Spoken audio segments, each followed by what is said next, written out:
me setting ahead of this. Oh, he's from Los Angeles. Oh. You are now listening to episode 40 of the Let's Go podcast. My name is Justin, and Kelly is on break, hanging out, doing other things, but that's okay. I got rad friends. We got rad friends, rad friends, rad friends. With me today is my good buddy from back in the day, Mr. from the band ENGRAVED, Isaac Nesmith. Hey, what's going on, buddy? I did not tell Isaac I was going to do that. I didn't know I was going to do that. It just kind of popped out right now. And so through the magic of technology and science, he's in Texas, I'm in California, and we're making this happen. Yeehaw. How you doing, man? Hey, I should have bought a boat instead of a house, but things are okay. So there's a big, gigantic Hurricane Harvey going on. Yeah. And is that what they're calling it? Hurricane Harvey, right? Yep, Hurricane Harvey, about 150 miles to the south of us. Man, that's terrible. It's terrible because I do another podcast with called Batman on Film, and I do that. And host Bill Ramey, he's out near you. You know, he's a little more, I think, inland from it. But yeah, he said it's really bad. Yeah, it's been a bit crazy. It rained for about 60 hours straight here in our town where we're at, and that was a lot of rain. I think I saw more rain in the last couple of days than I saw the whole last year I lived in California. Oh man, that's terrible. Well, I'm glad you're okay, man. Yeah, we're good. It looks terrible.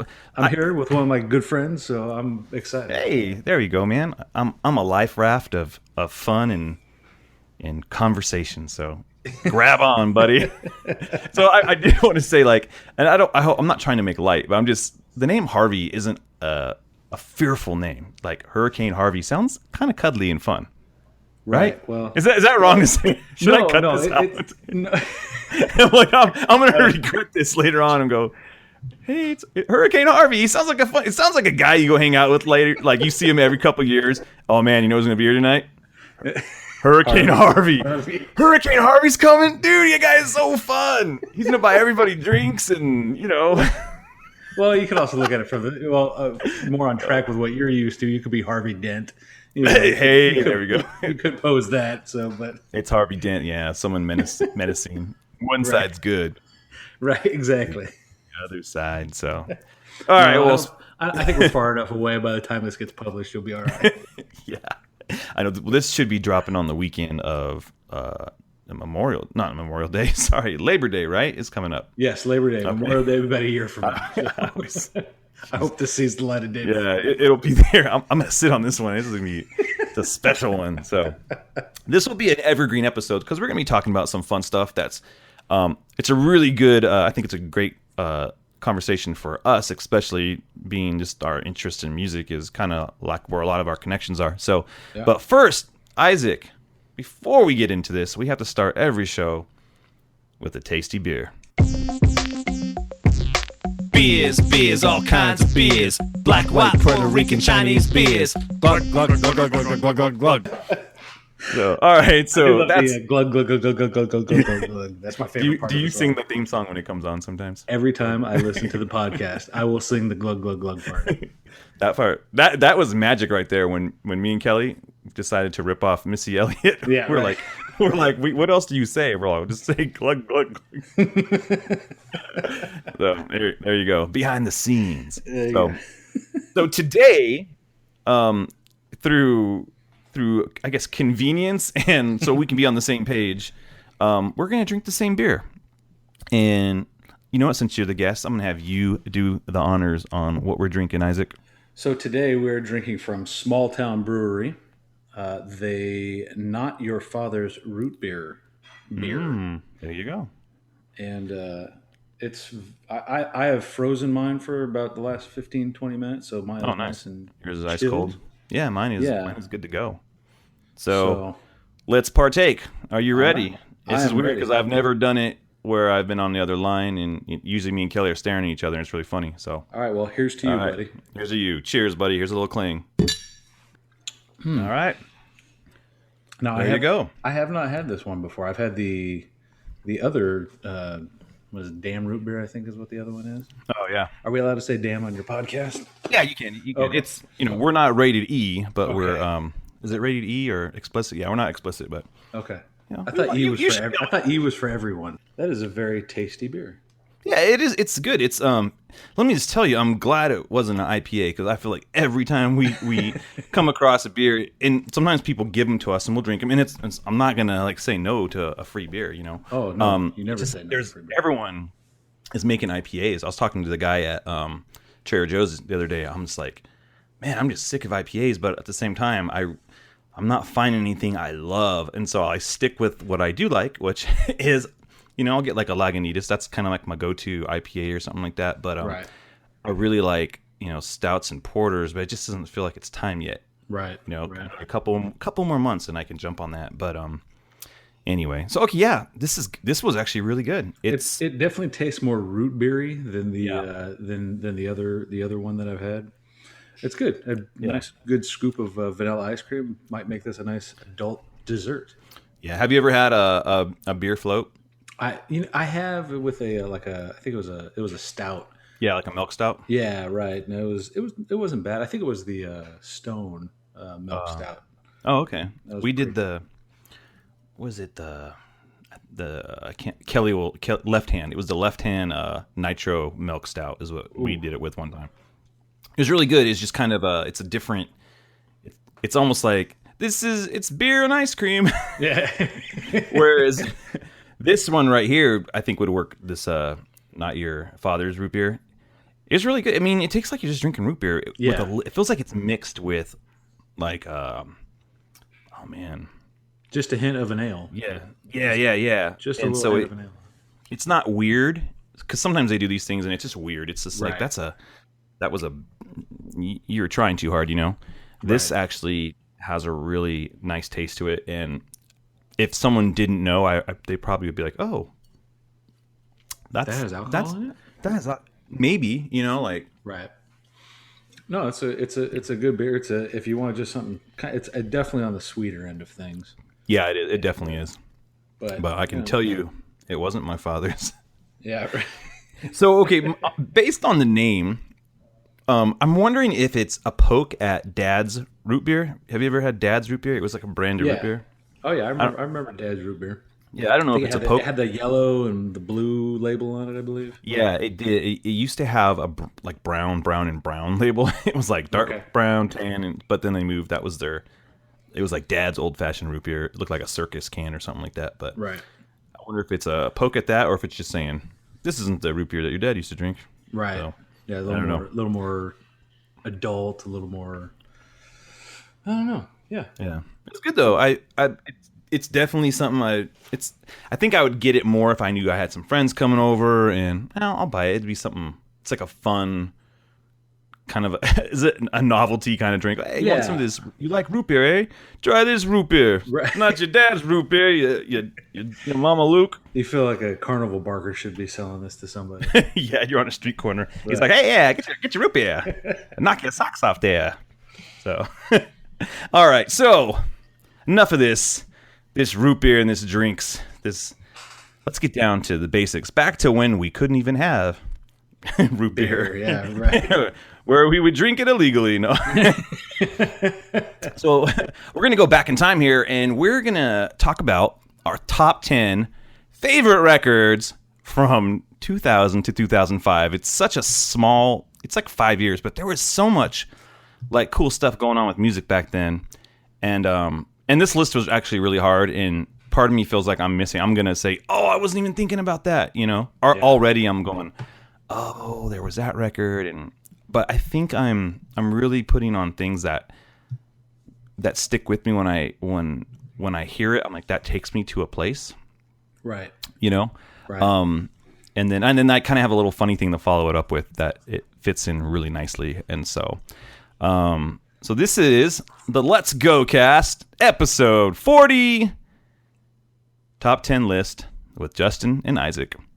Hey. So Is yours in any particular order, or is it just here's the 10? No, it was hard to kind of rank them in order because they all have. I kind of approached it the same way you did. They all have a different meaning to me, but they take me to a certain place. Yeah. This was right around the time I was graduating high school and just getting out of high school and starting college. So, so there was a lot of stuff on here that College music. Remind me, yeah, college music, late high school angst music, that type of thing. So. But no, they're not in any particular order. It would have been very difficult to rank them in order. Yeah. All right, man. We'll kick it off with your the first one you got here. So my list is somewhat eclectic, although it leans a little heavier on the almost the emo, certainly the hardcore for anybody that does know me. Metal and that type of genres, punk, a little bit of punk music. But yeah, I definitely want people to go check these records out. Yeah, as you hear them, and we'll put them on the show notes too. Great. So. I think a lot of these albums are top notch. I do have some honorable mentions on here that we might, if we have time, we can get to. Oh yeah, definitely. Anyways, my probably the top. If I had to rank any of them, the top album. The first one actually on my list that I wrote down that I decided to keep was there's a band by the name of Overcome. They were real big in the kind of the Christian genre of hardcore, metalcore. They kind of evolved, but their album, their last album that they did before they broke up and came back a few years ago, actually they did another album. But anyways, their album that they did right before they broke up was Immortal Until Their Work Was Done, and it was just a monster of an album. Where Justin and I used to, where we lived in Riverside, there was a old concert venue called the Barn, and I saw I saw Overcome there, and I think didn't you see like Rage Against the Machine there one time? Yeah, I know they did, man. I know they played there. Yeah, so that was a scary show. It was awesome. Right. I was gonna die. I thought they're gonna kill everybody here. I don't know why. I just felt it. I was super young, and I was just like, what's going by myself? But right. But anyways, the Barn was the place to go for a few years, and I saw Overcome there for the first time, and about lost my mind. It was right about the time I was getting into the real heavy hardcore music and heavy metal and that type of thing. So I saw them this was many years before they released this album. But Immortal Until Their Work Was Done was just a beast of an album, and man, it was right around, like I said, it was right around the time I graduated high school, and I'd started my band ENGRAVED, and we knew the guys from Overcome, and man, they loved Jesus, which was amazing. But the music and the thought behind it and the words and everything was just stellar. So that's a deep cut. So I'm a deep cut. Yeah. Okay, so my first one I'm going to talk about is it's probably the most mainstream of the records. Okay. I would say, but I think I talked about this on the show a while back. Me and Kelly kind of did a list of just kind of favorite albums in our top 10, and this is Deftones' White Pony. Hey. Came out in June, the summer of 2000, and man, I wasn't a huge fan of like Around the Fur and stuff like that. Like there was a few tracks I remember them, but like this record, I don't know why I bought it. And I think it's because I really liked one of the songs. I heard a single, and I was like, okay, I'm going to check the rest of this out. And I love this record, man. I still go back to it, and I went and saw them last year, and they were really good live. My fear was like they're going to suck because I've seen video of them on YouTube, and they just terrible. But Chino was awesome. The whole band was they just nailed it. But this record, man, such a I think all the way through it's good, and even they do a song with Maynard from Tool, who scares the crap out of me.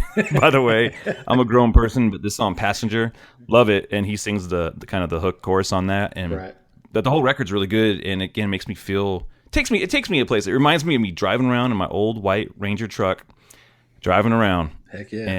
And it was just something about that makes me feel like, man, I got no plans, but all the things to do tonight. And I'm going to listen to this record. Like I'm going everywhere. And I'm not coming home till it's late. Right. So that was the best thing about like most of these albums on my list were like that time where, hey, I can get out. I'm going out to the Glass House and go see a show or Showcase Theater, or I'm going to go hit up Red Robin with some friends afterwards at Denny's at 1 a.m. and hang out for 2 hours till 3 and then go home and sleep and maybe go to school the next day or that's funny. I'm going to go to Denny's tonight. Right. We're going to Denny's. Right. Well, I remember going to the Denny's right there in Riverside by the old Bally's and all that stuff. Oh yeah, that one On my way home, still there, man. Right, yeah, Still it's there. going strong. Bally's falls, but Denny stays. That's right, dude. They're all nothing takes down the grand slam. They should call it the grand scram because it's a scramble, right? Right. Well, No, they have anyway. they have the different grand slams, but that's neither here nor there. Yeah. This is not the top 10 of Denny's breakfasts. This is the top 10 of whatever we were listening to back then. So that's awesome. Remember going after you go to Showcase, you'd always go to that Del Taco. Oh yeah, right there. Yeah, you go to Del Taco, or if you really wanted to get after it, you might go to the In-N-Out that was down there. Oh, that's true. But that came after the Del Taco, so yeah, it wasn't Del there Taco was like just get a green burrito and a quesadilla. So all right, great man. album by the way. That Deftones Around the Fur was my first experience with Deftones, but Yeah. White Pony was what sealed the deal for me. Yeah, White Pony was the one that was like that made it like okay, they're like a legitimate band because Around the Fur could have been like they're like everyone was. Back then, a lot of people had made a record and they had a couple singles, like and then there were nothing. But White Pony proved that right. They were freaking and rad, they just did another tour not too long ago. Yeah, they went out with Thrice and I wanted to go to that so bad. Oh, I know. Yeah, so did I. Don't worry, buddy. Yeah. All right. So we're gonna go to the next album, and you and I did. So the listeners don't know, we didn't share lists at all. Nope, I have no idea. So I have a feeling some of our lists may cross paths. This may be one of them. I don't know, but I was actually trying to like avoid anything you might put on it. I was like, he might have that. But okay, all right. Well, there might be a crossover though. I think there's going to be one. Well, Deftones did make my list, but I didn't. There ended up being crossed off the list. But anyway, so my next album, which came out in September of 2001. Oh dang! was Jimmy Eat World Bleed American. I did not put that on there. That I began listening to them. Their album prior to that, Clarity, an amazing album. When Bleed American came out a few years after that, they just ended up taking over the airwaves, and the rest was history. After that came out, other than the controversy about the album, and I was going to say I have mine. I have my album that still says Bleed American on it, and I can't remember what they changed the name of the album to afterwards. Just self-titled, I think. Was that what it was? Self-titled? I think it just went to self-titled. But I mean, that album got so much play off my on my CD player that I rigged up in my truck at the time. I think I had a CD player, like a Discman, that was attached to some cute computer speakers that were Velcroed to the dash of my truck. that old gray truck, right? No, that was my old blue truck that I used to have. Oh. It was an old blue diesel Mazda pickup truck. Oh, okay.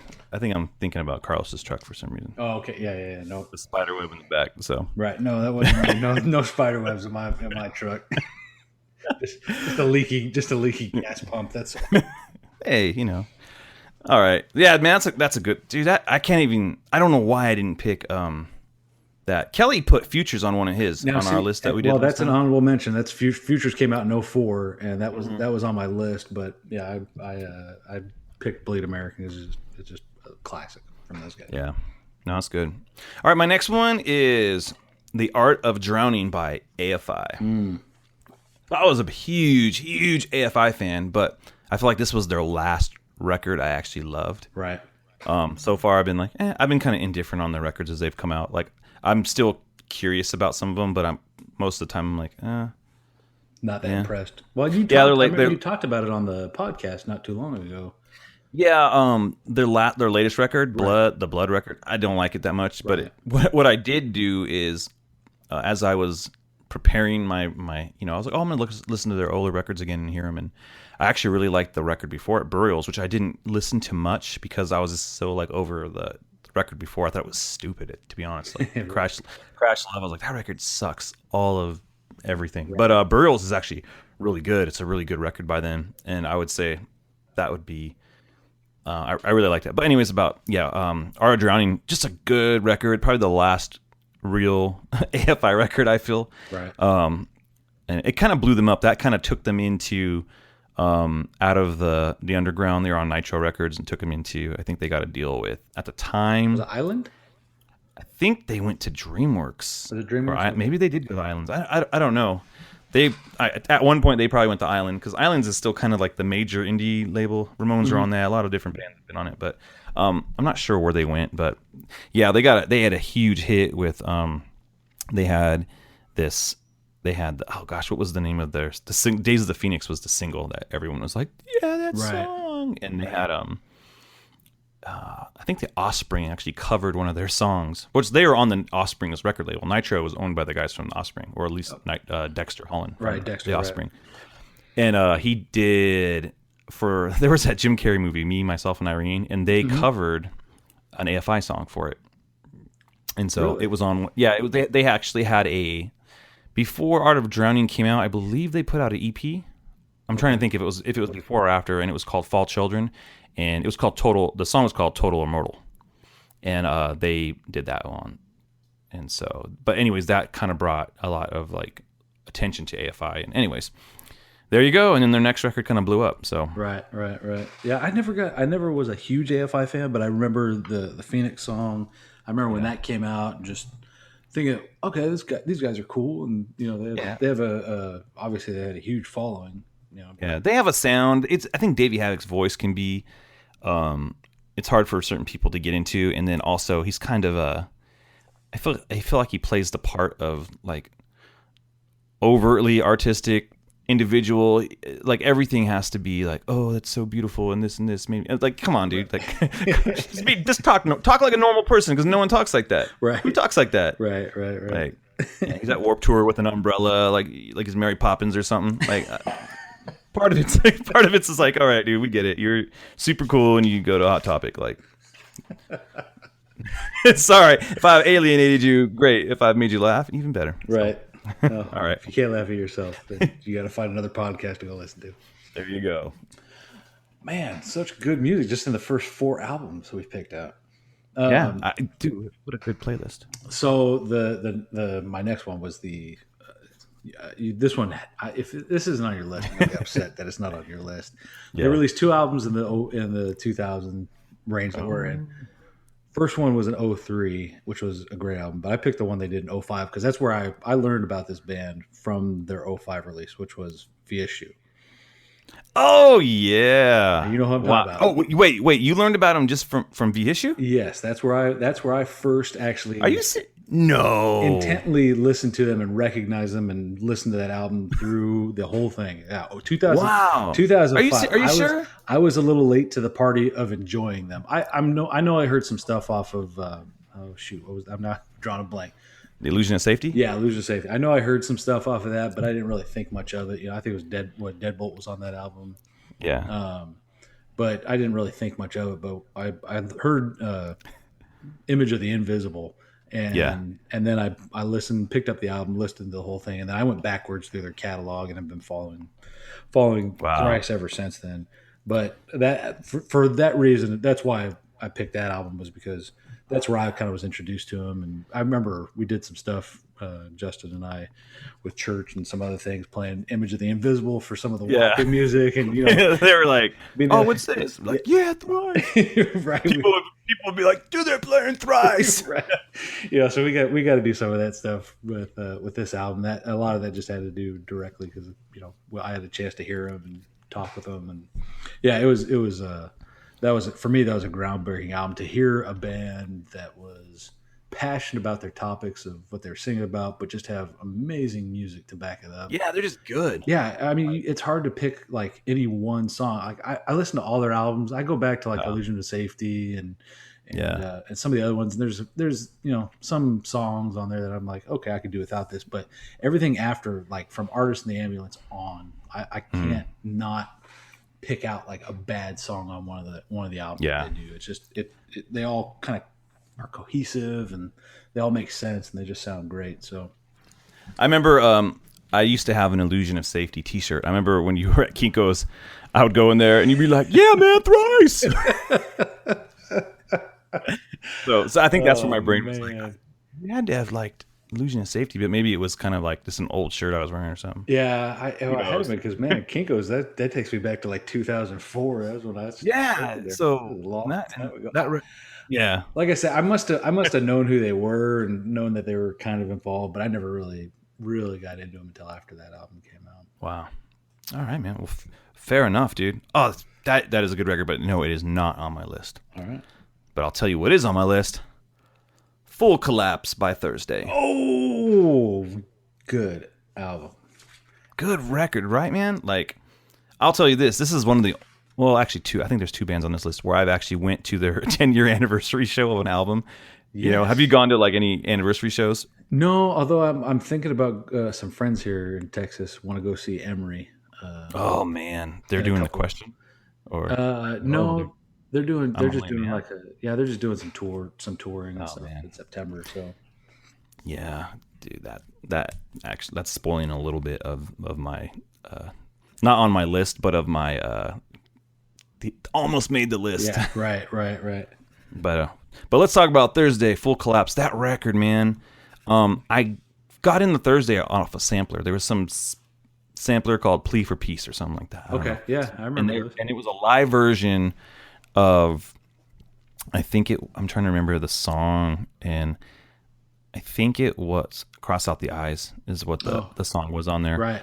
And I was like, "What is this band, dude? This is awesome!" And I just went and bought the record. And you know what? Like, I bought Thursday and "Illusionist Safety" by Thrice at the same time. Well, that's a great weekend right there. Yeah, and I remember I felt like because when I bought "Artist in the Ambulance," I feel like I bought "War All the Time." Okay. I felt like they came out like for a while. It felt like they were tracking, and or at least either I was late on a record or something. But I was like, "That's funny." When I bought Thrice on Thursday, I bought Thrice on Thursday, and so, yeah, man, that record is such a really good record. And when they played it, I went and saw it with Eric Melville out in San Diego, in 2011, I believe it was, and they played with Underoath, which was the new version of Underoath. It was like, who the heck are these fools? This isn't Underoath. Right.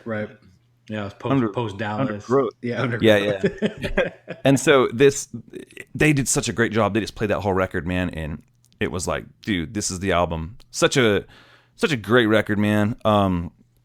Like, oh gosh, like Understanding a Car Crash. That's kind of like, I think that was one of the, if there's a single, like in the kind of, a lot of these bands are a little more underground, right? I guess, or not as mainstream as some people. So they still release singles and stuff, but they're not like single. They're not radio friendly singles. Yeah, it's not like you heard it on the radio. But dude, just check Thursday Full Collapse out. Like, you're gonna be like, oh man. Yeah, Paris and Flames and Understanding a Car Crash. Two of my favorite songs of that album. Yeah, Standing on the Edge of Summer. Like, that was every one of I wish I can play the songs on here, but like then they knock you off of YouTube and stuff because we don't have the rights. Right. But just check again. Hit the show notes up. Go to letsgocast.com and then click on the Let's Go Podcast tab, and you'll see show notes where you can get all these records if you want to hear them. And I might even put them on the Instagram, just some of the album art. Like, check, these are all the records that were awesome that we had on our list. So that's one thing. That's one thing that as I was prepping for doing this with you, I had a chance to go back, kind of listen to the albums, and I'm still very kind of old school, and I love having a physical copy of these, and so all of these albums I have the actual copies of, and I love going through the album artwork. I think there's something beautiful that happens with or not beautiful, but it enhances the album a lot. Sometimes, not all the time, but having that physical copy, getting to look at it, getting to see some of the artistic expression through their album artwork is oh yeah, I loved reading. Like, that was part of the process of buying a record. Like, you buy the record and then you kind of look through the lyrics and the liner notes, and like, I always like, who are they thinking? Right. Who's that guy? Right. There's so many bands I learned about just reading the notes and the thank yous from the bands. I'd go out and check them out and get a chance to listen to them. So yeah, support your local record store. Yeah, if you have one. Don't support Amazon. Support Best Buy. No, that's your local. If you have to buy your records from Target, I guess that's what you got. Is Mad Hatter still open down there? Oh, Mad Platter. Oh, Mad Platter. Yeah. It's like one of the only record stores around. I think that's not so like sad. Best Buy. What was that one by the electric chair? That used to be the original Mad Platter, and then that's right. Okay. It got sold out, and they called it Sounds Like. Sounds like that's what it was with Alan out there and everybody. Yeah, and then the Mad Platter and Rhino Records used to have I don't know if they were owned by the same people, but they used to do these commercials like on MTV and like whatever, like the local stations. It was like Mad Platter and Rhino Records. Yeah, go buy some CDs and punk rock and all that stuff. And, but yeah, that place that was cool. Like where Sounds Like was the Off the Mall because it was there. The Electric Chair and then CNC Ride Shop and then there was and Big and Tall. Yeah, right. The Big and Tall store. For some reason, it was so weird because they had that commercial. It was all off the mall, and then they never showed the Big and Tall. They showed the Electric Chair, and then there was the Denim Bank. That's right. Yeah, the Denim Bank. The place where you take your jeans and buy some hippie shirts. So, anyway. Oh man, good stuff. I went to so many like record store shows at the Sounds Like place. Everybody used to play there when they. The little parking lot shows. Yeah, any Riverside band or even inside. They used to have a few release shows inside the store there in the back corner. Oh yeah. Oh, it was good stuff. All right. Moving on. Enough reminiscing. Get over here. All right, so the one of the pinnacle albums for me was the album False Cathedrals by Elliott. And that came out in 2000. And I remember seeing those guys at the Glass House in the small room when they used to have, I don't know if they still open up the small room at all. I don't think they do at all. But you remember the small room. Yeah. Those are some amazing shows. They're a little more intimate for those of you that that's where you want to see. That's where you want to see Elliott though too. Yeah, right. And that album False Cathedrals, I think it was their third, maybe fourth full-length album. They did U.S. songs and a couple other, I think one or two other albums before that. I know they had a couple of EPs, but False Cathedrals came out in 2000 and just, man, I saw them a couple times before that, and then I saw them, they were doing their tour support of that album, and just, man, they're just a album that, I don't know, it was one of those albums that, again, brings me back to when, getting out of high school, going into college or starting college and all that sort of stuff. It just, the mood of that album, I could put that album on, just play it on repeat all day long, listening over and over again and just enjoying it and not getting bored of it and all. I still do that. Now, there's a little bit of, if my son ever listens to this, he might kill me, but my son is loosely named after that band. Just because that's how much of an impact they had. There's some other reasons behind his name, but certainly as my wife and I were getting ready to name him, the band certainly had a little bit of a draw in the choosing of his name, just because of the significance and impact they had on me and my time with them in life. So, wow, that's awesome, man. Yeah, no, it's a great album. Dude, I totally I feel like I forgot about that record. They were never really like huge in kind of the emo scene. I mean, they were big for sure, but like you think about, Captain Jazz or the Promise Ring or the Get Up Kids. Promise. Dude. I mean, all those Parlors. all those bands, were huge. Elliott was kind of an afterthought, but man, their music to me had a lot more feeling to it, a little more thoughtfulness behind some of it. And, it didn't feel as stereotypical emo as say like the Get Up Kids or even the Promise Ring to some extent. So. Yeah. No, I gotcha. Cool. Dang, dude. Dude, I'm probably going to listen to a lot of these records like after we record, just because, especially that one, because Elliott was a really good band. What was the record after that? I'm trying to remember. It had like the yellow. I think it was Songs in the Air. Okay, yeah, Songs in the Air. Or it was either that or Photo Recording. I can't remember. I think it's Song. I don't know. That one, Songs in the Air, was really good. Yeah. So, man, good job, man. See, making it different. And so I'm gonna jump into Saves the Day. Stay What You Are. Yes, came out. I remember this record come out. This was the record of 2001, dude. Summer 2000. That was. I liked Through Being Cool, which was a good record, but I don't even know if it counts. I think it came out in 99, so it couldn't even be on this list. But but again, this is the last Saves the Day record I think is good. I haven't liked anything else. I haven't liked anything else by them after. What was the stupid one called? In Reverie or whatever? In Reverie was terrible. Bird had the bird on the. I always called it the Bird record. That record sucked. Sorry, if you're listening and you're from Saves the Day, that record sucked. Yeah, get a better. Trying to get all weird. They were trying to be super weird and like indie, and it was not a good idea. Like, just I'm just saying. Well, Don't try and argue because that record was terrible. Don't listen to that while you're driving. That was the worst. Yeah, please. You might drive off the road or hurt somebody, or you might try and hurt yourself. Or worse, if your window's down, somebody else might hear it. and they will absolutely think less of you. I promise. They will think less of you. Yeah. And just in the middle of this podcast, what I really, if you haven't heard any of these bands, just check them out. You might go, what? I'm telling you, you may be surprised. That's all. Especially that Elliott record. Sorry, just to go back, listen to some of these records. Go on your Spotify and make it happen. But yeah, all right. So I don't do Spotify, but I'm hoping a lot of these albums are on there because one of these days. Yeah. Oh, dude, they all are. They all are. So that's so good. Stay What You Are, man. It was a good record. One of my favorite songs on there was Nightingale. That was a good song. That's another one of those Firefly. albums. Firefly was a great one. That's another one of those albums. Freakish was good too. Freakish was even the title, not the title track, but the opening track, At Your Funeral. At Your Funeral. Yeah, I mean, was a wonderful, wonderful song. We joked we would play that song because there's that line, if I flooded out your house. It always sound like you said, if I farted at your house. I was like, are you sure? No, man, you said flooded out. Okay. It just sounded like you said farted, but it could have. But I remember seeing them. I saw them play this Vagrant Tours America show, and it was them and oh gosh, who else played with them? I'm trying to remember who else played with them. Oh, Dashboard Confessional played, and then oh gosh, what was the side gig? Reggie and the Full Effect they played. They were so awesome live.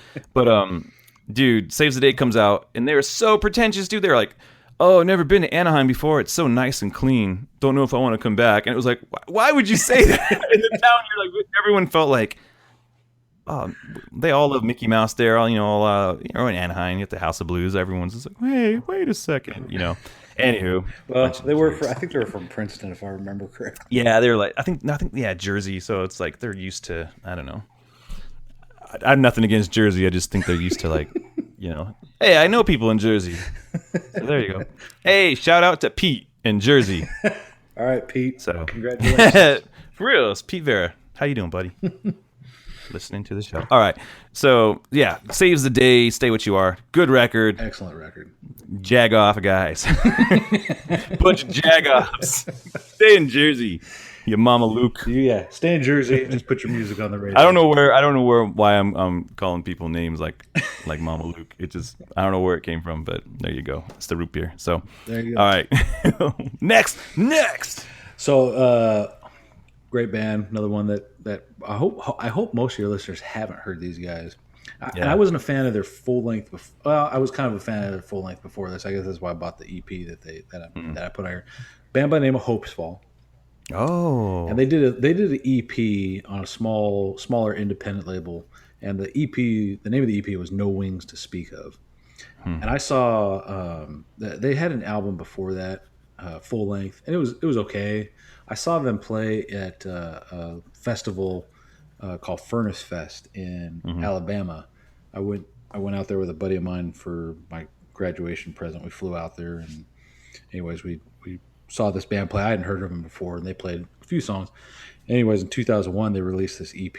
I think it was 5 songs, and it's about 20-minute listen, and just straight through, all the way through. It was just they're definitely they're like screamo core kind of. Yeah. But it was a great album. After that album, everything else was just crap. I think they signed some major or bigger label, and they just put out a whole bunch of commercial garbage that was absolutely terrible. I think one of the album after that was called Satellites, and they lost their singer and the guitar players. They kind of changed the direction of what the sound was. Yeah, sometimes sometimes you just can't bounce back from that. Yeah, it was tough. They did that album, and then they did another album called A-Types, and I was dumb and bought both of them, and they were absolutely terrible. I think it was maybe 2 songs out of both of those albums that I could still tolerate these days. But No Wings to Speak Of was just a sonic just delight. It had all the right elements. There's nothing in particular, like there's one particular song on there that I can listen to over and over again, but the 5 songs together as a grouping was what really drew me to that album, and I still love listening to that, playing it over and over again. But anyways, it's a great album if you want to listen to a little bit of screamo core. Yeah, it's a good introduction to it, and much more melodic, and has a little more is a little more user friendly than some of the other screamo core that was out there. Nice, dude. I just like that you have a little bit different stuff to me on here. I don't think we're going to cross the streams much. We might have a cross the. Well, I mean, Saves the Day made my honorable mention list, and yeah, that same record. Yeah, oh yeah, that one and Full Collapse was on my list also. So. Oh, nice. Okay, there you go. I mean, Full Collapse was on my honorable mention list. But. Yeah. All right. So next one is Tell All Your Friends, Taking Back Sunday, 2002. Really like that, dude. I liked a lot of these Jersey bands that came out, right? Like with Brand New and them, even though they hate each other or whatever. And then there was also the movie. I was really into the movie life too. But I think Saves the Day. That record was so good, man. I really liked it, and I kind of like the back. A lot of bands were like back and forth back then. Like they had two different vocalists, right? And this is I can't think of the guy's name, but I'm not going to be good with band members' names right now because I didn't do baseball cards with them. You know, I just like I feel like. His name's this, but anyways, the dude left who was singing in Taking Back Sunday, and he went and started a band, Stray Light Run, with his sister. Yeah, right. And then they broke up because she married the dude from like H2O or something like that. Right. But, it was really weird. Two really different bands, but Stray Light Run's actually a really good band. But like Taking Back Sunday, Tell Your Friends, that was such a freaking rad record. I loved it. That was good stuff, man. Yeah, and the crazy thing was that was like one of their that was their first full length release, I believe. Right? Yeah, it was kind of like their second record, but yeah, it was like their first, like if some people will say it's their first, so yeah, I'll go with it was like their first full length. Right, like, right. I think their first album that they released was kind of like a glorified demo to some extent. Yeah, it was good. I mean, if you may have heard the Cute Without the E, or some people call it Quiet with the Team, or what do you want to call it, but that was a fun video because it was kind of like Fight Club. If I remember, it was like this weird like Fight Club version, but I like that record, and I still will put it on every now and then. I like getting my Spotify reports at the end of the year. They'll go, "You listen to this record a lot." I was like, "Dang, why did I think it was 2 years ago?" I was like, "Why did I listen to Tell Your Friends a lot?" But I did. I was like, "This record's like 15 years old now, almost. Holy crap! It's from 2002." So it was a good record. Yeah, it's crazy to think back when we're putting together this list. You go, man, this music was released, 10, 12, 15 years ago. And you go, man, that music is still, like, for me, I guess it's because I'm older now, but you go, man, that music's timeless, It does kind of, because they still play it at times. You'll hear it and like that. It's not a terrible song. I actually just saw Taking Back Sunday maybe 2 years ago. Okay. For their most current release, and it was good. They played a lot of these songs.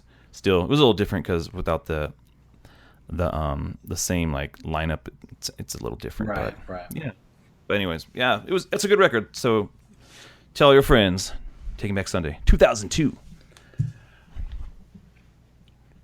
I don't know if hip hop is a. Well, I know you're anything goes. I know you're perchant for hip hop and trying to make that out and. Dude, are you saying I don't like hip hop? No. I'm saying, I was like, what are we talking about? I remember who's the band you and Carlos and Justin were rapping on stage, and we were rapping on stage. Yeah. Oh, the Black Eyed Peas. Yeah, the Black Eyed Peas. Yeah. When you guys are rapping to "Where Is the Love," that's what it was. Where is the love? Okay, that was. I might cut that part. Yeah, that's fine.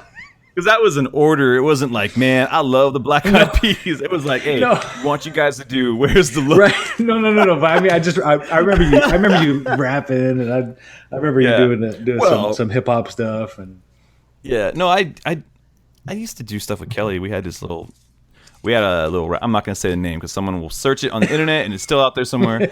But me and Kelly and a few of our buddies had a rap group.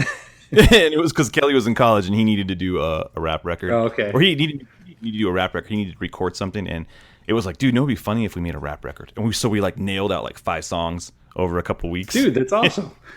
Yeah, and that's where I had my nickname. That's where it came from. Rocker, so right. that's why I still use it. It's like the dumbest rap name. Like 1,200 guys probably have that same name, but I just thought it was funny. Well, it could be like Flocka or whatever the other guy's name is. Yeah. Well, the idea was like we all had like I don't know. I felt like we all had different characters, and I was like going to be like the Run DMC guy, Right, and that sounded like a 1980s rap name, J Rock, and so that was kind of like how I would do stuff on the. Anyways, there you go. A little behind the scenes. So in honor of hip hop, to bring a little bit of hip hop to the list here, I got Jurassic 5 released their album Quality Control in 2000. Okay. And I wasn't really like a huge hip hop guy. Like I dug some stuff, and I listened to a little bit of stuff from here to here. Used to listen to 99.1 KGGI back in the day. You couldn't. There was like 4 stations, dude. Right. You had K-Rock, KGGI, and I think Kiss FM or something like that. But there you go. Or like country. Or K-Frog. That was the other one down there. But yeah, Jurassic 5 Quality Control. I had a chance when I put the list together. I pulled out the album, listened to it, and man, it's just another solid hip hop album. I think the thing I liked the most about Jurassic 5 was that they didn't really. I guess my impression of hip hop had always kind of been like, oh, they're all just gonna talk about bees and hoes and curse words all up and down the thing. And I like Jurassic 5. They had a little bit of that. But the lyrical content was it was well put together, well thought out, just well wrapped, well put together and packaged, and I don't know, it wasn't the stereotypical like hip hop rap music that I kind of not envisioned. Well, it wasn't like the East Coast or in West Coast. It wasn't like the West Coast like gangster rap type of stuff, right? Yeah, it was way far away from like Dr. Where'd they come from? Because like I always feel like East Coast rap was always a little more like creative, right? And then the West Coast stuff was a little more lazy. And then you had like I think when Ludacris came out, it was like Dirty South, and from Atlanta and all that. Yeah. Jurassic was originally from the wonders of the internet. I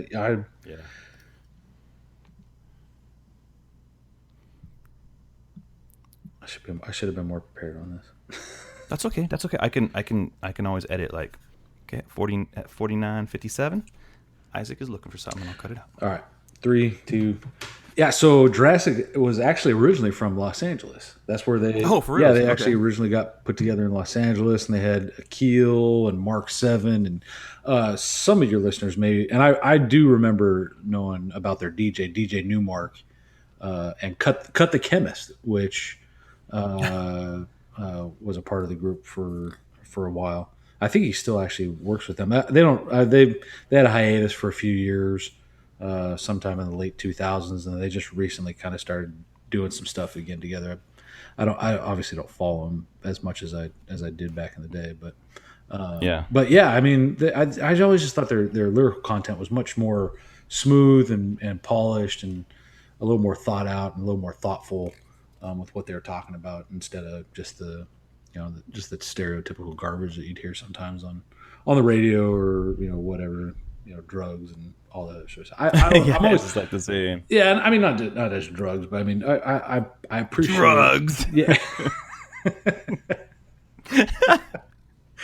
I appreciate somebody that can an artist, whether it's hip hop or emo or country or whatever it is, that allows me to think instead of just spewing out all sorts of randomness that doesn't give me any room to be interpreting what they have to say or actually having to listen to what they have to say. I appreciate artists that can do that, and Jurassic 5 certainly was an artist that I felt allowed me to use what they were saying and have a little deeper meaning to it. Who was cool? Sorry, this isn't on the list. Just a little sign. Check out Dilated Peoples. They were cool. So they were actually out of Los Angeles, but they did some cool stuff, man. Yeah, I remember Dilated Peoples. I was not. I wasn't a huge fan, but I do remember running across their stuff quite a bit. Yeah. So there you go. They're a little bonus right there. So check them out. So nothing wrong with adding a little bit of hip hop to the list, dude. Sweet. Appreciate it. All right, moving on. This one right here. This is one of those bands where I'm kind of like Thrice, where I've just always stuck with what they have put out, and this record, it was so, to me, I was like, this is crazy. It was Coheed and Cambria. Ooh. The Second Stage Turbine Blade in 2002. And I was like, I first heard them because it ties back to AFI. AFI was going on tour, and I was like, who the heck are they touring with? And Coheed was on the list. And I downloaded some songs off of Napster. Just to, hey, who the heck are these guys? And I swear I thought Claudio was a chick because his voice was really, and I think like the song was Devil in New Jersey is like, I think I got that one in like Time Consumer. I think those are the two songs that I got. Right. So it took like 5 hours for it to download or whatever. So I always sometimes download a couple songs and then buy the. I did buy the record. I have like all of their records I have purchased. Right. So, anyways, that just turned me on to that band, and I love that band. And it's so I don't even know how to classify them. They're not punk rock. They're not post hardcore. They're not hard. They're just a rock freaking band that melts faces and rocks out and just does. I like them. They're a good band. Yeah. Chances are, if you have kind of an annoying voice, I like your band. I really like Coheed and Cambria. I think they have a really crazy story. I even buy some of the comic books that they put out currently. They put out comic books? Oh yeah, dude. Claudio. They actually own a comic company called Evil Inc. And they have a comic called The Amori Wars, which is the storyline. And I think Mark Wahlberg actually owns the rights to the movies if they end up making them. But there's like a whole bunch of stuff going on with them. But that's awesome. Yeah. So yeah, it's a whole crate. I mean, one day I would love to do like a show just on Coheed and Cambria. But yeah, it's a story and it's based upon his parents and all that stuff and him. And so, anyways, cool. They're another band from Jersey, so there you go. So yeah, just check that record out, The Second Stage Turbine Blade from Coheed and Cambria. That's what kicks it all off, and I think every one of their records is rad. So yeah, they've put out some great albums over the years for sure. Yeah. I remember hearing Second Stage, and yeah, that excellent album, good pick. Yeah, cool. You get another cheers on that one. Cheers. Cool. All right, man. Awesome choices. I'm digging this list. I'm actually looking forward to going through your list after we're done here. Nice. And going through your list over the next couple of weeks here and listening to some of the stuff. So you may remember these guys. It's really only one dude that everybody remembers, but Pedro the Lion, Dave Bazan. Dave Bazan. Okay, what do you say, Bazan or Bazan? I say Bazan, but you can say Bazan. You say Bazan. I say Bazan. Bazan. But yeah, Kelly, I was actually going to go see his Christmas show last year, and I couldn't make it. Okay. I was really bummed. Where were they playing? He was playing some venue out in L.A. I thought it was in the Hollywood Forever Cemetery. I could be wrong. I think it was next to that. That would have been a very Anyways, yeah, I ain't going to lie. The reason I couldn't go was super dumb, and I was kind of mad, and I think Kelly was frustrated because they had an extra ticket, and I was like, I'll go, and then last minute, it was like, I can't go, and it was stupid. So did Kelly go? Yeah, Kelly and his wife Christy went, and I think Eric went, and I don't know who else went. Oh, jerks! So that would have been a rad show to go to, right? Anyways, he released his album "Winners Never Quit" in 2000. Mm-hmm. And for those of you that aren't familiar with that album, it's basically a what do you call those? Not a theme album. Concept album. Thank you. Yeah. It's a concept album that talks about a politician and him, wanting to save the world and then getting caught up in being a politician and kind of having some moral failings. And it was kind of the first concept album I really was introduced to the idea of concept albums. Bands would put something together and have a story to actually tell through all the songs. And it's a great story. It's a wonderful story about redemption and a fall from grace, and the music was pretty kicking for the most. I mean, as kicking as a band as Pedro the Lion can put out. They're not really a kicking band, but I mean, there's some hard driving songs on there, and the song I think it's called Big Trucks, where he talks about his son. Is that on that album? Or I think I'm thinking about another album they did that's not on. It's not on. No. Whoops. Just check out their whole catalog. It's all good. Well, those are the only two albums I actually really like. That's it. But let me pull this up real quick. Is that what you're doing? He was super active up there in that Seattle scene, though, because I know that he was a part of a kind of, oh gosh, there was a venue up there that all the people would go to and play, and he was, I know he was a part of that. I don't know the name of the place, but yeah. Well, but yeah, so you're talking about Winners Never Quit. Yeah, Winners Never right? Quit. That's the one that has the big truck song on it, which is another great. That's another great album. But Winners Never Quit was the concept album that he did, and it was just a. He ended up playing all the instruments on that album, I believe. He had a few guys that would go out on tour with him and stuff, but that was the other thing that I really liked about the album was that he actually recorded all the tracks and did all the tracking himself and didn't have anybody else come in, and the quality of it was pretty stellar. Like, I mean, you think, okay, you got a guitar player, he's real good at guitar, but he's so at drums and so at maybe bass or piano or whatever other instruments might be on an album, but everything on that album was pretty top notch, pretty quality, and it was just a great album. The song that I was thinking about was "Eye on the Finish Line." I think that's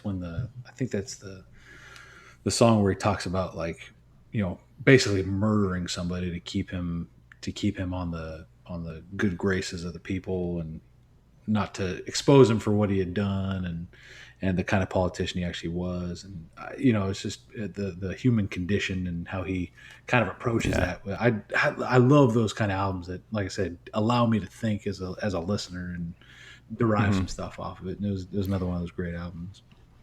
Yeah, man, he's just a deep thinker. He's I think a lot of he's a storyteller, and most people like check out Pedro the Lion, check out Dave Bazan or Bazan, whoever you are. I feel like he says Bazan.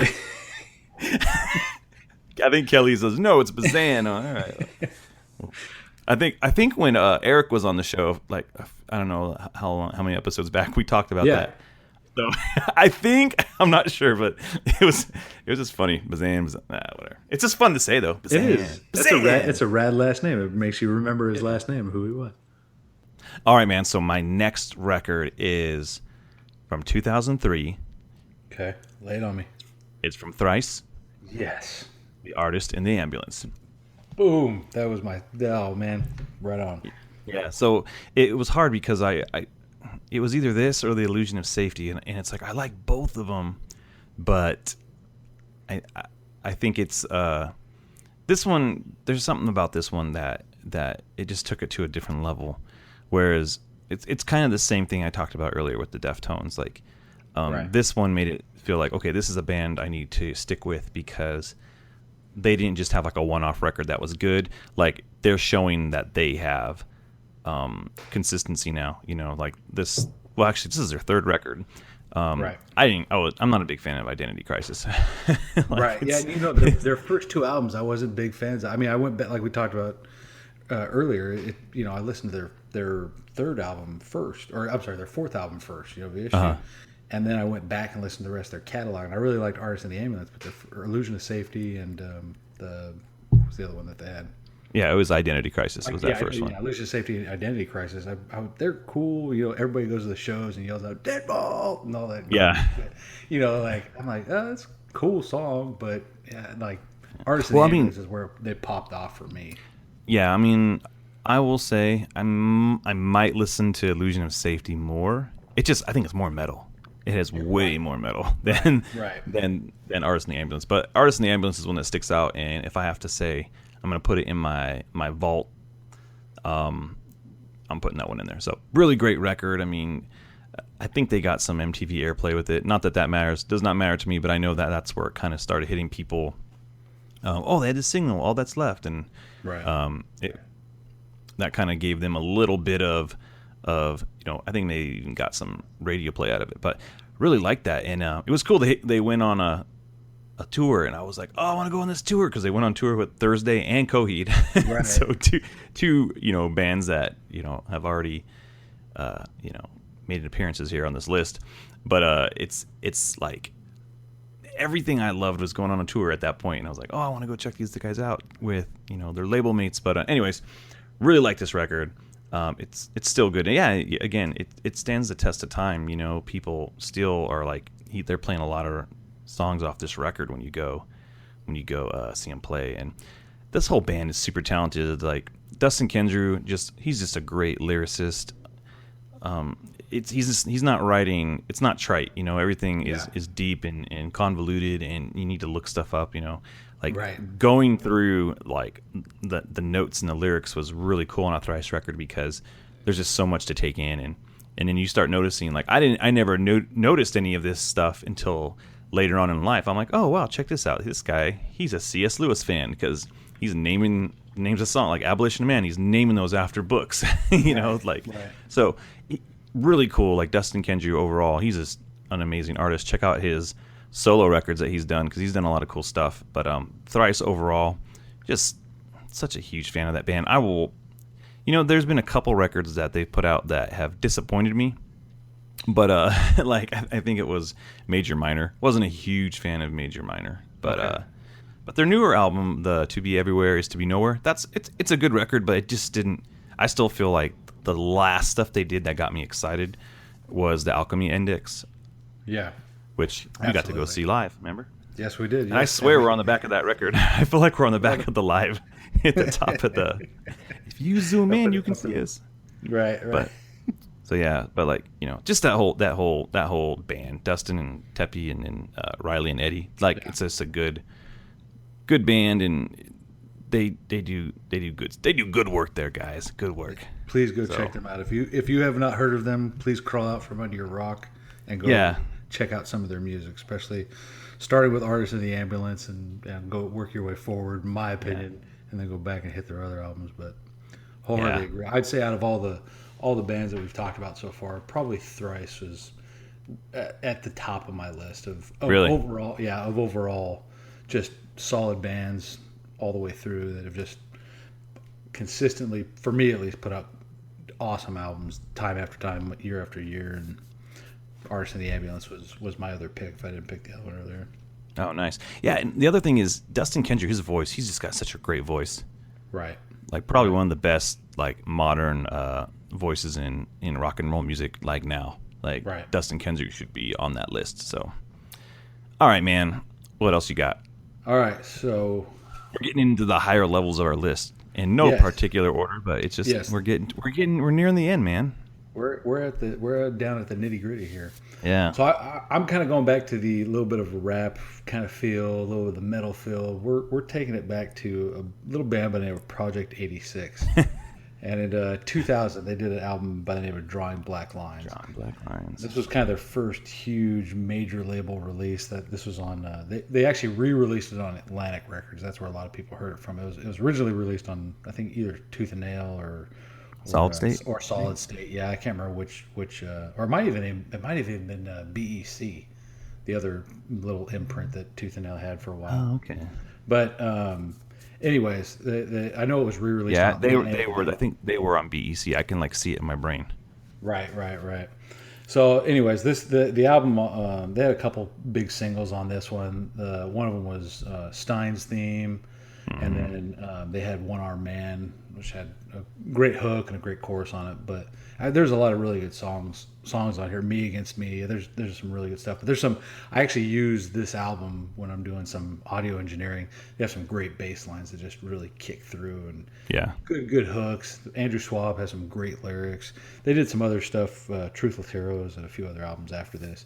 And he's done a few interviews on the Bad Christian podcast and some other stuff over the years, and just a really solid guy. I always enjoy listening to what he has to say. And it unfortunately they got caught up in that whole new metal rap thing. I felt they had a little bit something different to offer when they were playing, other than Limp Bizkit or even POD or some of the other those new metal rap metal bands that were out there. They just seemed a little heavier and a little more aggressive with how he approached lyrics and how he approached what he was doing. It wasn't. POD seemed a little more up and fun and happy. They had some of those kind of not downer songs, but We Are the Youth of the Nation, all that sort of stuff. Well, I feel like POD was more they're more appealing to a broader audience in that crowd. It was more. I feel like POD was more sing along. Right, sure. Not absolutely. In Kumbaya type of style, but you can just more anthemic and stuff like that, the way they wrote. Right. So, especially after they hit it back, after Southtown came out, then they kind of hit it. They kind of found their voice. I think. Oh yeah, well yeah, they did. Yeah, They got way South more Park. commercial too. Oh yeah, between MTV and all Yeah. the man, they went astronomical after. Well, they were produced that way too. I mean, I'm sure the producer was like, "All right, people love that Southtown sound. Right. Let's exploit that." How can we make more money off of that? Yeah. But I remember buying this Project 86 record at the warehouse. Remember the warehouse? Oh yeah, warehouse. Where are the warehouse? I remember the clerk there. He was just like, "I don't really like new metal," or whatever the heck he said, but man, these guys are great. Which made you feel like a wiener because some guy said new metal or I think he said rap rock or something like that. That's what I think he said. But I can picture the guy in his like ponytail, the shaved sides of his head, right? Almost like what people call the man bun now. It's different. Okay. Like in the late '90s, early 2000s, if you were still shaving the sides of your head and you had a little ponytail at the top, yeah, you were just known as like creeper rock guy. So you probably wore a black trench coat and wore combat boots. Right. And Did those guys from the warehouse wear like those cheesy looking blue like vests?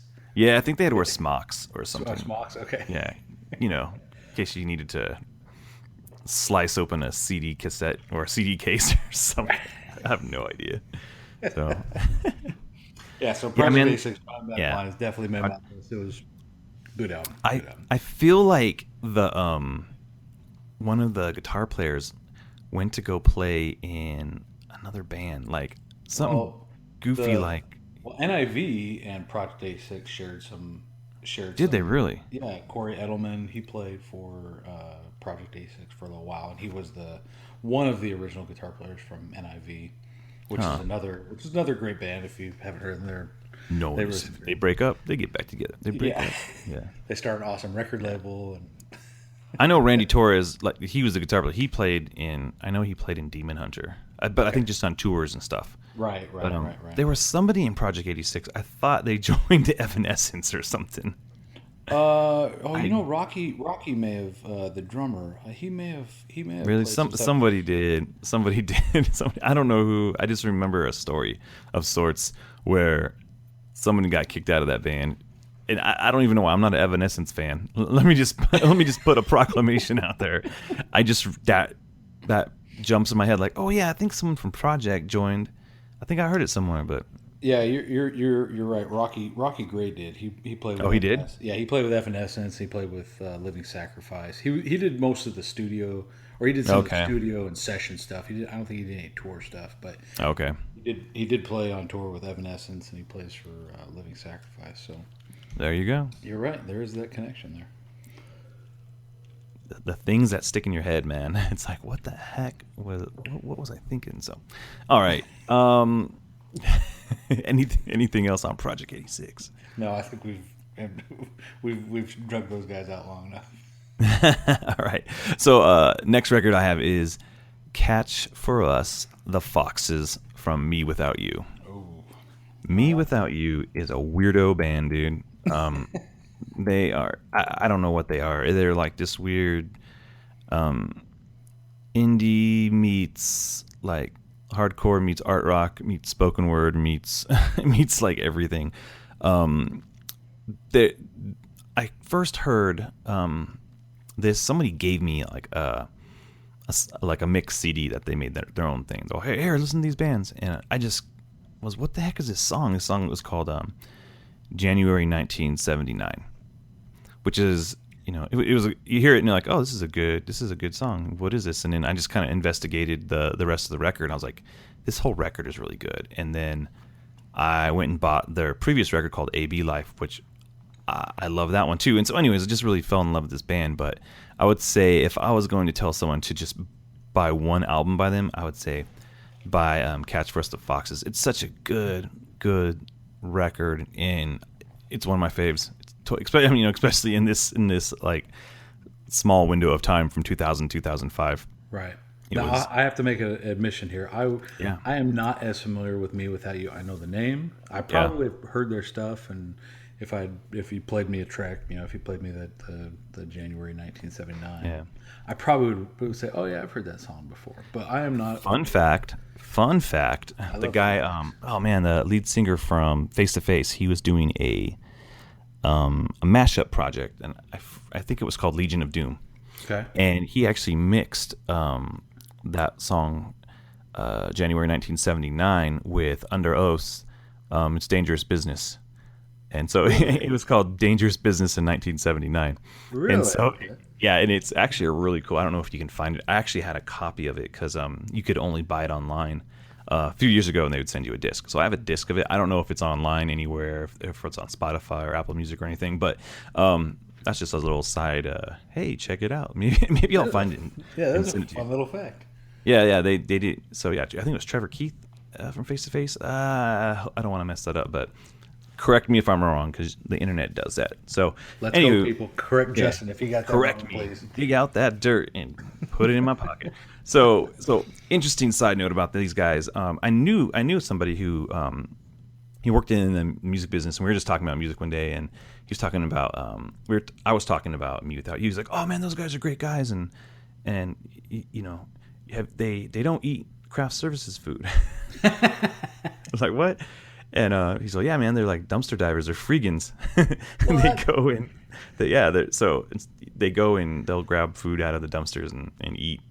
So I don't know if this is legend or if this is like 100% true, because I knew Brand New said the same thing, right, in some type of like another interview. And so it's interesting. And if you see these guys, you're like, yeah, that's probably right. So there you go. Smell a little bit of yesterday's chili on their breath, and Yeah. Well, so there you go. And a couple rotten banana peels. Yeah. So if you listen to these guys, though, they you would probably get a picture of who they are and what they would look like. But once you watch their music videos, they're pretty zany, they're pretty wacky, and they're really fun. It's been years. I mean, this is now 10 years, 12 years back when these guys made these records. But right, I mean, they're still creating music, but like this era, if you go back and look at the videos from this time, it's pretty funny. So anyways, Me Without You's Catch for Us the Fox is such a good record. Like, I'm so excited to revisit a lot of these records, because as I was sitting down to think about these things, I was really like pushing me to a certain time in my life, and I'm like, oh man, like there was this record, and so right. I need to go and re-listen to them, because I was trying to be true. I wasn't trying to be like remembered. I was trying to think what pops out at me, because that had to be, and at the same time I was trying to avoid what you were picking. I was like, I know he's gonna pick this, so I'm not. And again, so far we still haven't picked the same record. So, and I know we're getting there. I keep teasing it, but I don't know. I have no idea what you're gonna tell me. So. Well, this album, I'm looking forward to going back and listening to Me Without You and picking up this album and having a few spins on the old record player. Yeah. That's like I said, I'm not as familiar with their stuff. I had a lot of friends that listened to them and swore by them, but I never took the time to they were way more indie than you, man. You're just not as indie. You're like, oh. Too indie for me. Here, I'm gonna go listen to Jurassic 5. That's right, Quality Control. There we Check go. that out. So the next album, you talked a little bit about this guy earlier, and kind of not bum me out, but I don't want to frighten you, because I did pick Tool put out their album Lateralus in 2001. Oh wow! Yeah. And that was. I'm gonna check out here for a little bit. No, just that's kidding. cool, man. Go take a nap. Go take a dirt nap. You're good. We'll talk about Tool. Well, we had some mutual friends. A guy by the name of Luther. I don't know if you remember him, but we were in a hangout thing together for quite a while, and he loved this band. He was all about this band, and I'd heard some stuff on K-Rock, and listening to their previous album Anima. They had some tracks off of that one, and anyways, Lateralus came out, and dude, like the opening track on that album, it's just this. I just this bass line that just kicks you in the face, and the whole album just kind of like drives over you like a freight train, man. It's a awesome album, well put together. Maynard's a crazy lyricist. He's strange, but his voice, he did Perfect Circle, and he's had a few other projects, but Tool is his claim to fame, and his baby. And so Lateralus was just for me it was just kind of an eye-opening way of how like where rock was going, and kind of that weird kind of feeling, and that's just part of who Tool is. If you listen to some of their other albums, their previous stuff, and even stuff they've done now. But it was just a album, that for me it stood out too, just because that time in my life where that was just a big part. That would always be playing on my radio or my iPod or whatever, and it's just one of those albums that just always stuck out to me, because it just that bass line was huge, and that opening song, and the rest of the album just was powering through the whole time. So I'm bummed I've never had a chance to go see them live. I'd love to go see them live. I know Kelly talked about seeing them. Yeah, I was going to say he just his horrible experience at Glen Helen, which I will not go to, since that was a don't go recommendation. Yeah. As soon as I have a chance to go see, there's actually so many cool shows coming up over there, and I'm like, his recollection of his experience makes me not even want to try it. I'm like, oh man, it's a nice outdoor venue, but not if you got to deal with that, dude. I haven't been there for years. Yeah. Like, I don't even want to say who I saw when I went. So that's a story for another day. But right. So Tool Lateralus, go check that album out. It's a fun album. Maybe just give it at least a one listen. Just one. Maybe I will. Maybe I'll check it out. Just listen to the bass line of the first song, you'll be all right. I won't listen to it at night when I'm trying to sleep. Yeah, no, it's definitely not. I'll play it during the day when it's safe. It's some good background music. Definitely like some good power. Maynard can't creep out of my bed and grab me by the ankles. So, all right. So here's the one I think that we're both gonna have on this list. Okay. And if we don't, then I would bet the house on this. All right. I would bet the house that me and you both have this record on our list. All right. This is from 2004. Okay, I have an album that my last album here that I have to share. It was released in 2004. Okay, so I'm going to give you a whole bunch of clues first. This band has had different lead singers. Okay. And this band is called Further Seems Forever. Oh! And the record is Hide Nothing. That is an amazing album. Do you not have this on your list? It is it is on my list as an honorable mention. Oh, I'm homeless, dude. I bet the house. It did not make my top 10. What? How is this not on your top 10, dude? Well, like I say, it made the honorable mention list, but it unfortunately. I know, that does not count. It does not count. Hide Nothing. And I could talk about Further Seems Forever. We could do a whole show on Further Seems Forever. Those guys, apparently this show. No. Every 3 albums. No, like I said, they made a huge honorable mention list. Hide Nothing, John Brunch. Yeah. I mean, not brunch. Bunch. Yeah, we're not going to have lunch. I'm hungry. We're not going to have breakfast and lunch here. John Bunch, who passed away, about a year ago now? Yeah. But do you remember the music video for the single on that? No, I don't. Oh man, you need to go check out the music video for not Hide Nothing, the Light Up Ahead. Light Ahead, really? Yeah. It's like this weird World War II kind of death kind of video. It's all animated and stuff. But man, dude, it's a great video. But that whole album, man, Bunch did some amazing work. He did. He was it Knapsack? I don't know. His previous band that he played with, not Napster, but I believe it was Knapsack was the band he played with, which is kind of another indie emo band, and they were cool, man. But when he came in and did Hide Nothing, I know this is your album.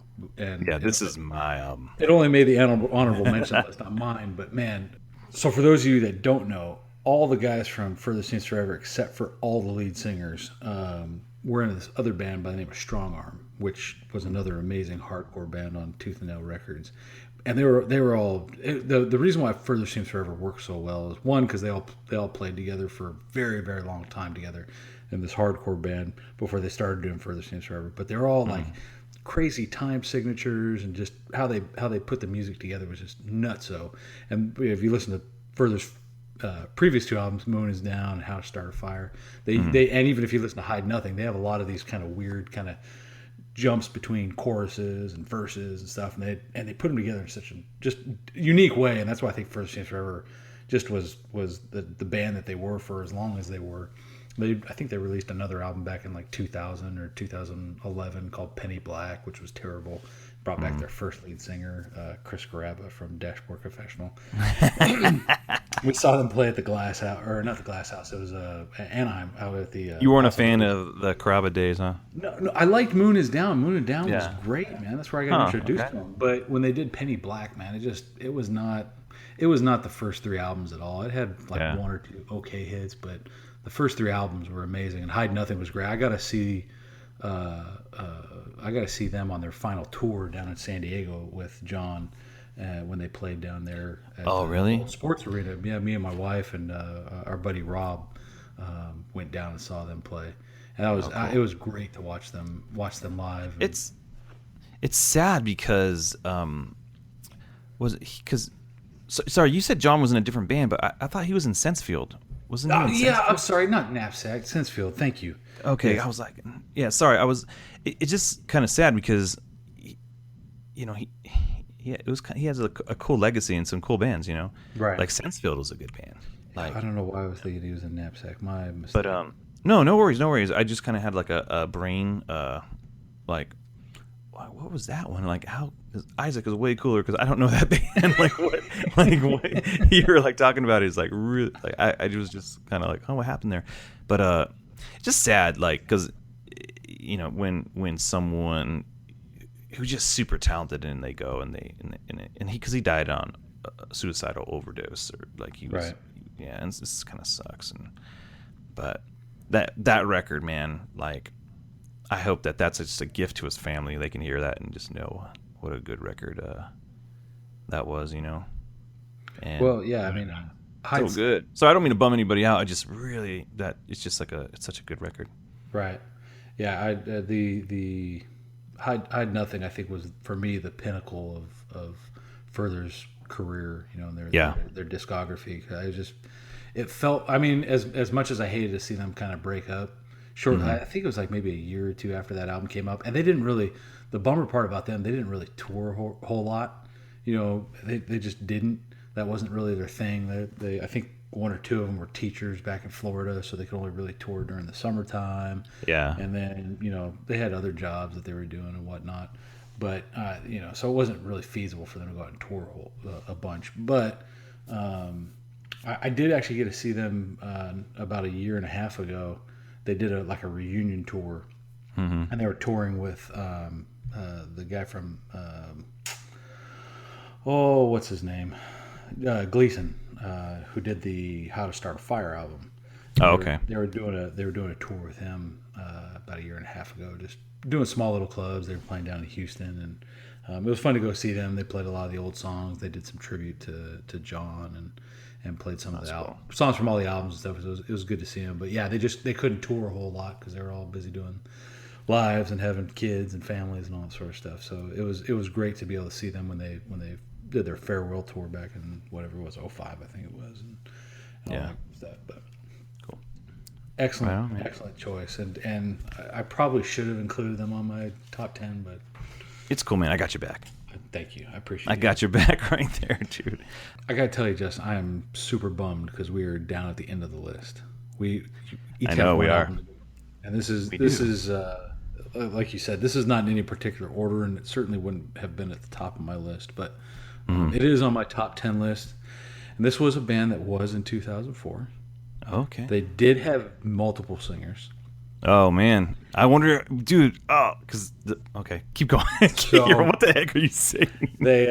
So that's why I was kind of getting excited on that last album. I was like, oh, that might be the last band. But yeah, we may still share this one. I don't know. Oh, man.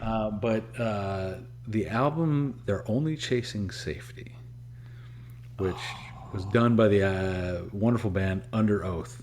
Yeah. This was the change between their former singer Dallas, which was everybody freaked out about because Dallas kind of formed the band and kind of really let it kind of blossom into what it became. And then They're Only Chasing Safety came out, and they exploded after this album. Dude, in my opinion, they just you're 100% right. And but Chasing Safety was just. Do you have any experience with that album at all?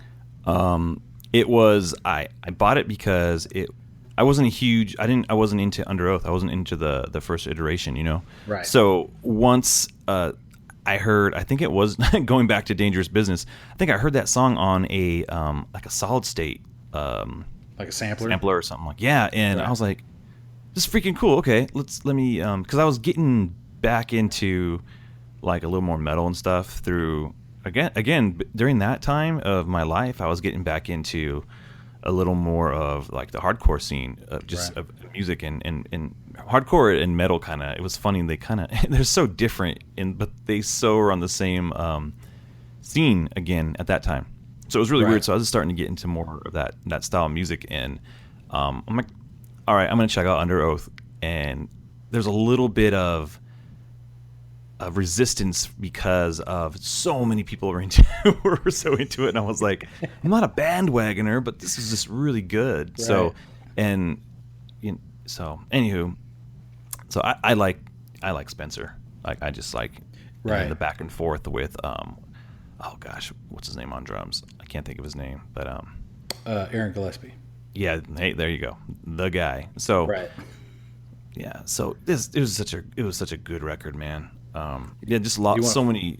Oh man, so a lot of. There was like what was the there was this there was a It was just interesting. There was a whole point. There was a song. Sorry, I'm not very good with all the titles, but there was like no, that's all right.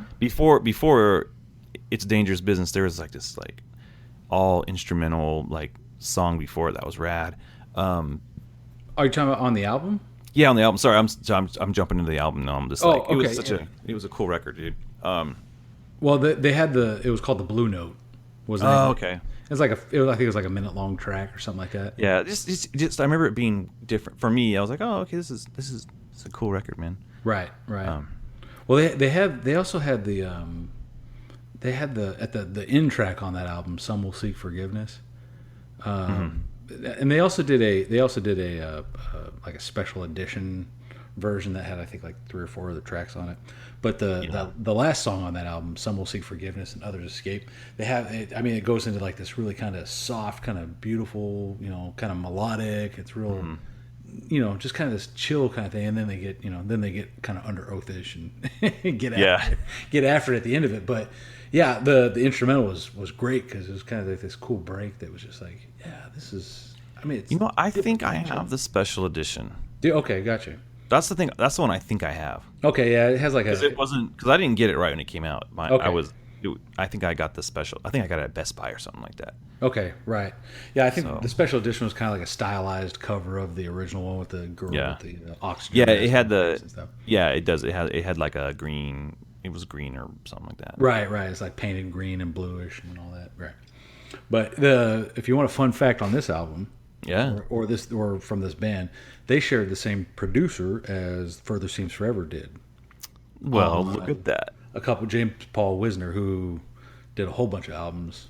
If you want to check out anything that he's done, most of it is really good prime stuff. Yeah, I bet you Kelly knows. Kelly's all about dude. Yeah. Kelly has like producer of baseball cards. He's like, oh, you know who that guy is? He produced Tool, right? And Deftones or something like that's Kelly's jam right there. He's always talking about producers, which is actually cool because he has an ear for, because he's a producer himself, so he's got an ear for sounds and stuff. So, but yeah, cool. So there's your fun fact about Underoath and the connection between them. Actually, James Paul he did a lot of stuff for Solid State and Tooth and Nail Records. I don't know if he was a house producer, but he did quite a bit of stuff for them. If Bill Power or the other guy that did all the MXPX stuff wasn't doing it, especially in the later years of Tooth and Nail, or at least those mid 2000s, James was doing a lot of the stuff on Tooth and Nail Records and Solid State and all that stuff. So very cool. Yeah, dude, Again, this playlist is gonna be freaking awesome. I'm gonna put it on. I'm gonna have it on Spotify. I'll put it together with all the albums on there. But awesome. Yeah, so people who are on Spotify, just I'll put it in the show notes. It'll probably be called "Let's Go 2000 to 2005." is probably. I'm gonna keep it simple, so we'll check it out. All right, this is it, huh? That was your last one, huh? That was the last. That was the number 10 album of my top 10. All right, so. This next record comes from 2005. It is a band from Canada, I want you to guess. It's a band from Canada. Canada. They changed their vocalist after their third record, but I'm going to talk about their second record. Would this be not Figure 4, is it? Oh, you're so close.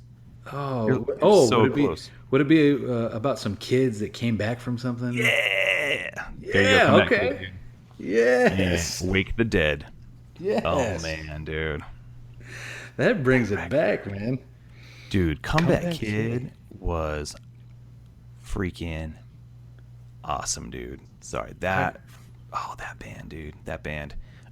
When, again, a lot of these bands I've got into were because I heard them on samplers, dude. Samplers were the best. Like, if you're listening to this show and you're like, what the heck's a sampler? Man, Face Down Records put a sampler out in 2003, and it had some songs on I forget what this. I think it was like All in a Year, and anyways, All in a Year was on the sampler, I believe.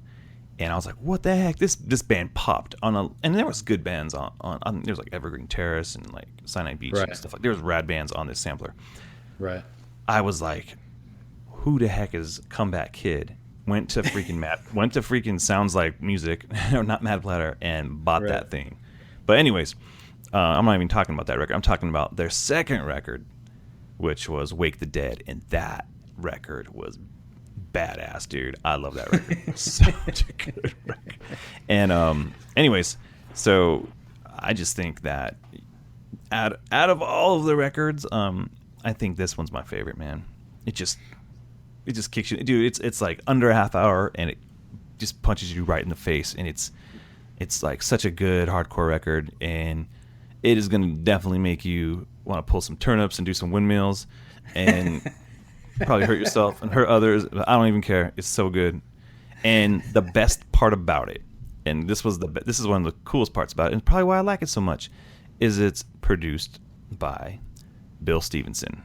You know, and do you know anything about Bill Stevenson? I know the name. Dude, he's from the freaking Descendants, Black Flag. Anyways, so I'm like, maybe that's why I'm loving this, because it just, he knew what he was doing. He took something magical like Comeback Kid, and then he said, I'm gonna put you in a box. In that box, you're gonna destroy the world with just how amazing this record is. Anyways, I really like this record, and it's so good, and it's one of my favorites. And when I was thinking, man, this is something I actually wanted to get the cover, a tattoo on my leg, because it's just it's just got this like gray, it's got this coffin shape, and this guy like looks like the Undertaker on the front, and it just looks cool. And I was like, I'm gonna get I still haven't. One day I will. maybe one day I will get that tattoo, because it's just, I always thought that looks so awesome. Anyways, is it a picture of the Undertaker, like the Undertaker from WWF, or like the Undertaker, like just your generic Undertaker? I'm not staring. It reminded me of the Undertaker. In my head, it's the Undertaker. Like, it would be, dude, if it was based on the Undertaker, even better. Like, even better. I'm gonna feel so dumb if they're like, yeah, it was based on the Undertaker. But it reminded me of the Undertaker. Oh, that's awesome. Anyways, that's awesome. Now that's another album I will need to go check out. I remember seeing Comeback Kid and seeing it at shows and stuff, but I don't think I ever bought any of their albums. I remember their album on Victory, or not, not Victory. Victory was Wake the Dead. The album they did on Face Down, Turn It Around. Yeah, I remember that, and they were, they obviously did a lot of stuff with Sinai Beach, which we know people from, and whatnot. But I remember when Turn Around came out, everybody was like, "Oh, Comeback Kid's amazing," and everybody wanted to listen to them and stuff, and they were cool. But I just never got into them too much. So this is another one of those albums I'm eagerly looking forward to listening to and thinking about what they meant to the scene at the time. I think you'll like it, buddy. I think you will definitely like it, because oh gosh, man, it's I'm getting pumped up thinking about that record. Like, now, what was your first experience with him? Like, I know you said you listened to him on the that was it. My first experience was that. Did you see him live or anything? Or? Nope, really? And nope. Super bummed, dude. There's a lot of regrets I have in my life. And there's a lot of times where I'm like, man, me and Kelly are gonna have to do a regret show where we talk about things that we regret, and that will probably be on there. Like, man, I really wanted to see, and I wanted to see them in that time frame because they have a different singer and everything now. But I'd still go see them now. But yeah, it just changes when you get a different singer. It does change because you're like, oh man, I really wanted to see that. I wanted to see that version. That's what I wanted. So, anyways. Well, they're doing reunion tours now, so it seems to be, I don't know what it is, man. It seems to be like the last like 3 or 4 years, all the bands like I grew up with, like, you know, back in the 2000 to 2005 range, everybody seems to be doing reunion because they're like they're gonna listen to this show and go, man, that record. Well, they're all missed now because we've already hit 2015, so we're gonna have to see their 20-year album. Well, but I mean, even if they're not doing like a reunion show for a specific album, they're just doing reunion shows because I think all the people that used to listen to them have money again. Now that they'll have decent stuff. So they're like, oh yeah, we can do a show and charge $20 a ticket for everybody, and they'll actually be able to pay it now. Yeah. Well, it's funny because I saw Coheed and I saw their reunion show for oh gosh, I can't think of it. It was the Never Ender like reunion show, whatever. And but it was funny because they had a new record that came out the next year and they did a tour. Just so it's like reunion album tour, new record tour. That's how you build up your base. You go, hey, we're all coming back. We're gonna do a reunion. Here's a new album a year later. We need you to spend more money on it. Yeah, it's like they're all thinking, side note, not even connected, but I was getting ice cream earlier, and there was a Social Distortion sticker on someone's car, and I laugh. I go, you know what? They do shows pretty frequently in Orange County, and I bet you they're like, hey guys, we need some money. We're out of money. All right, and they sell out their shows. So it's like, let's do like 3 nights at the the observatory or wherever, and bump up the bank account a little bit. All right, there you go. And there you go. You can do that. So they go to House of Blues. We'll sell it out for 4 nights. So, anyways, all right. So let's get to some of our. Let's do 3 honorable mentions. Three honorable mentions, and then I'll close it out with a really funny thing everyone should go do. All right. Well, do we just want to go straight through, or do you want to go? Yeah, just go straight through. Just go straight through. All right. So I'll go with my favorite ones that were on mentions. Further Seems Forever was on there, and they would be one of my honorable mentions. But since you picked one of their albums, I will skip them. But so Johnny Cash, he released his American 4 album in there with The Man Comes Around, and that was in 2002, and that had the hit remake of Hurt from 9 Inch Nails. Yeah. And the video, if you have not heard that album, please, for the love of God, go listen to that song particularly, and the music video that he shot with his wife, June. Yeah, June. And man, just if you listen to the original version by 9 Inch Nails of Hurt, and you hear Johnny Cash do it, the meaning of that song just goes bonkers. I mean, it just makes a whole lot more sense. Not nearly as creepy and weird. It just has this feeling to it. Now, I remember reading a interview that Rick Rubin did, he's the producer of the album, and how he basically, Johnny Cash made that song his own. I think actually, sorry, it wasn't Rick Rubin. I think it was Trent Reznor, the frontman for 9 Inch Nails, said we can't play that song anymore after Johnny Cash did it, because he just took over that album, or took over the song and just made it his own. But yeah, so Johnny Cash, American 4, The Man Comes Around. Yeah, 2002, awesome album. Yeah, it's all covers, but it's most of it, right? Like I know that he did Personal Jesus from Depeche Mode, and I think he did like a Paul Simon song or something. But yeah, sheesh, that's a tearjerker, that video. Yeah, it was a great album, but that song in particular was a great one. Another that was cool. Just sorry, you got me thinking about like Rick Rubin, dude. That was cool. Like I think that was him. Like, hey man, we're gonna make the best record you've ever done. Yeah. Well, yeah. That was the thing about him hooking up with Rick Rubin. I think if I remember correctly, I saw like a documentary or a short film about how that all kind of happened. And man, I guess Johnny was kind of hesitant to work with him at first, but when he got into the studio with Rick and they just started talking about the songs, and Rick just kind of letting Johnny kind of do what Johnny does and take those songs and listen to them, and Rick just kind of helped I don't know, facilitate, whatever Johnny was trying to do, and just kind of bring it to another level.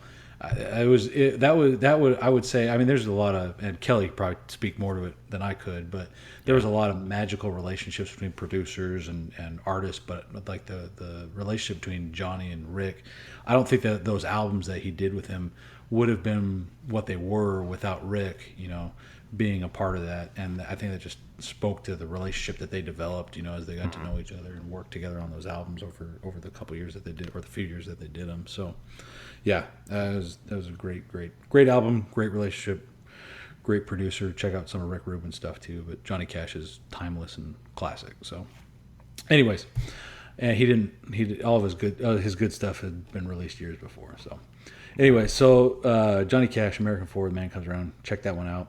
One of my other honorable mentions would be, we didn't talk about this band, which I'm a little surprised. I don't know how big of a fan you were, but Newfound Glory. Oh, They did quite a bit of stuff. They're on my list of all right. bands I don't like. I just never liked that guy's voice, man. Oh man, I don't know what it was, dude. They did their self-titled album in 2001, and then their other album, Sticks and Stones, in 2002. And, Kelly's a fan. But all right, well, good. At least one half of the Let's Go podcast is good. So yeah, Kelly. I don't think they're like a terrible band. I just couldn't get over what's his face's vocals, Jordan, whatever. Right. I mean, now the guy's like 30-something years old, and he still sings like this, like, dude, like singing through his nose. They had that hit that was like, oh gosh, what was the hit that, like, have I waited too long? That was a jam for all punk rock girls, man. I'll tell you that. Well, yeah, I can't say that I didn't go out on a few dates with some girls at that time, and we listened to a little bit of Newfound Glory on the way out to the date, or usually it was to a show. Is usually where I used to take girls out on dates. I don't know why, but I thought that was cool at the time. No, that's the best, dude. You're laying the groundwork for serious discussion, and if a girl can make it through a show, there you go. She can make it through anything. That's right. Unless you have to dump her, then too bad. Right. And then you play some Dashboard Confessional and go home. Then you play Dashboard. Which I played plenty of. Infidelities. Wait, did you say he's on here? No. I don't think Dashboard made I don't think he even made my honorable mention list. Oh, but man. I did listen to him quite a bit. But yeah, I had his records. So my last honorable mention I'll pick here. Man, there are so many good ones. Probably my last honorable mention would be the Switchfoot album, Beautiful Letdown. That came out in 2003, and that was another great album.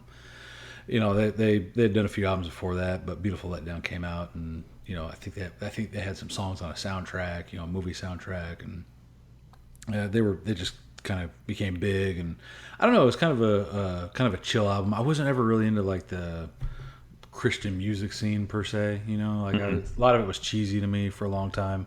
Yeah, most of it's terrible. Yeah, right. Yeah, it's either cheesy or terrible. Real. Unless you got into some of the like the harder stuff, like we talked about. And just a lot of the bands that we mentioned were, I think, part of that. Not all of them, but I think there's a few in there that some would say they were in that scene. At least Further Seems Forever and Me Without You, I would say people would say. Right, and even if you go into like maybe even some of the even Under Oath to some extent, maybe. That's true. That's true. They would be considered part of that, or Hopesfall wasn't really, but anyways, Switchfoot was another honorable mention that I had on my list. That Beautiful Letdown was a good album, and it's just a good solid album all the way through. And the guys are cool guys. John Foreman, he does some great solo stuff as well. Yeah. But yeah, Beautiful Letdown, 2003, Switchfoot. Check it out. Good album. Cool. All right. So, I just want to go quick through these. So just the first one is Hot Water Music, A Flight and a Crash. That came out in 2001, and it was such a good. Have you heard of anything from Hot Water Music? I actually kind of wish I would have put them on the. Okay. Yeah. Man. Oh yeah.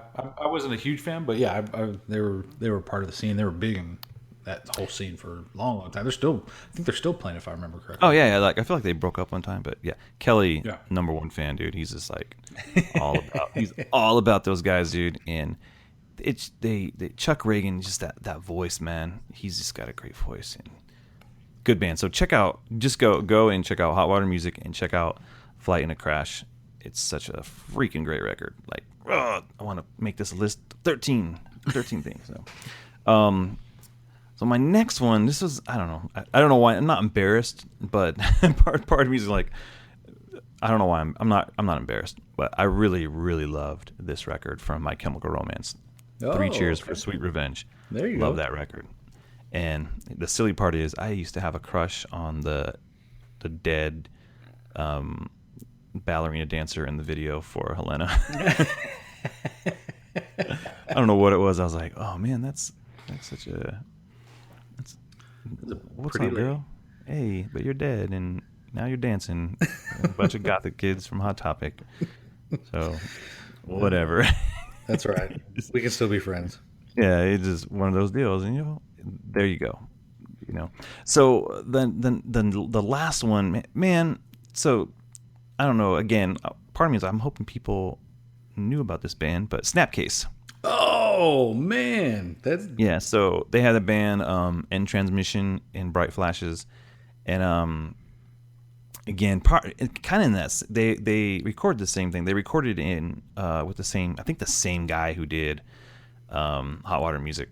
So right. I don't know the guy's name, but I know that they recorded with the same producer and whatever. But I just thought it was a good record, man, and it was like they did so much cool stuff back then. I really got into Snapcase. I think through progression, through unlearning. I don't know if that was, or I'm trying to remember what was before that. It's been a while. The album before that was Looking Glass Self. That was back, but that was back. Oh, was it? That was like '93 when that album just came out. Oh gosh, yeah, but I don't know, man. Snapcase, that was just cool, and they got into it, but they were just going with bands that I was digging at that time, like Boy Sets Fire, and you know what? Another album that almost made this list was Atreyu.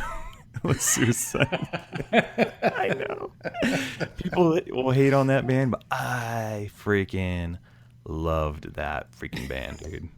I don't know what it was, man. That Suicide Notes and Butterfly Kisses was my album, and I was just so into that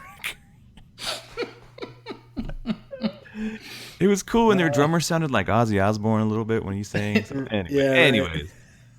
So it was just really, during that time, there's so many bands. There's like Death by Stereo. There's a whole bunch of different bands I was into. But anyways, there you go. There's our list. Man, what a list. I cannot wait for the next week and a half, man, to go through and listen to all this stuff again. It's going to be fun, man. It's going to be fun. So we're getting really close on time here because this is a longer show. But it's going to give you a ride home and a ride back to work. But if you were into any of these bands, or if you even got curious about some of these bands, you're like, okay, you know what? I think I'll check into them. If you want to add an added layer of fun to your life, you need to go to. I always need added layers of fun to my life. And you need to waste some time, and you need to do it. And you can't do it on a phone. You got to do it on like your laptop or a computer. Is a long time ago in a galaxy far, far away. And there's this guy who created a really cheesy side-scrolling video game called Emo Game. And it's basically all the things you loved from the 80s, like Mr. T and He-Man and Hulk Hogan and whatever, teamed up on magical adventures with all your favorite lead singers and musicians from these bands we talked to. I'm telling you, dude, Chris Caraba's in it. Heck yeah. Dudes from Newfound Glory. You get power-ups from certain band. Like they'll have dudes show up from like random bands and they give you emo power, and like I think you play with Alkaline Trio. Anyways, it's really funny. Man. There's I believe there's 3 versions, but if you go to emogame.com, you can download it and play it, and it's hilarious. There's a lot of like 8-bit versions of songs that you love, and because I think He-Man's super sad. My wife is going to hate you because I'm going to be playing this now for the next day. Oh, dude. She will love it too.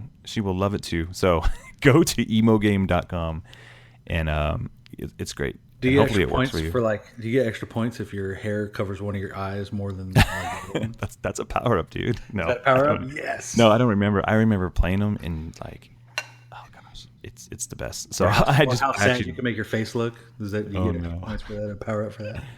It's so tongue in cheek and so like, because the one thing is everyone would say, oh, that's emo, and I don't even want to get into that conversation. None of these bands are emo bands except maybe Elliott.